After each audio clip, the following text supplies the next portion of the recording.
ჩვენ უნდა ვიზრუნოთ ჩვენს სხეულზე. ანუ ძალიან რთულია ამ იდეის მიტანა აქტივისტებამდე. ლამის არის სამშობლოს ღალატად გონიათ თუ კი თავის სხეულზე იზრუნებენ და აქ მგონია რომ უნდა შევთავაზოთ მათ რაღაცა სქემები რომ მაგალითად შექმნათ 5-კაციანი კლასტერი და იმორიგევეთ და მაშინ მას ეს შფოთვა რო რაღაცაში არ მონაწილეობს ცოტათი დაუწყნარდება იმიტომ რომ ეს შფოთვა არის რეალური და არ შეიძლება ახლა მივხვდეთ და რატო შფოთვა უთხრათ და რატო არისვენებ აქ მიზეზი რატო არისვენებს ხო აქაც უნდა უთხრათ რომ აი როგორც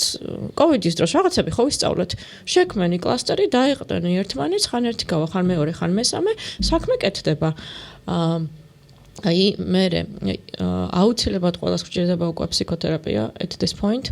და მე მგონია რომ ასევე უკვე ყველას დაგჭირდა მოვიდა ეს ეტაპი როცა ყველამ უნდა გავიაროთ ფსიქიატრთან კონსულტაცია ჩვენ შეიძლება არ დაგჭირდეს მედიკამენტოზური მხარდაჭერა მაგრამ კარგია რომ ვიცოდეთ გვჭირდება თუ არა და რა ნიშნებს უნდა დავაკვირდეთ ჩვენს სხეულში ფსიქიკას შეიძლება ვერ გამოვიჭერთ იქ იქნება უმადობა მწონის კლება ან წოგნის მატება ძილის მატება ან პირიქით ძილის კლება რაც სეროტონინთან დოპამინთან დაკავშირებული პროცესებია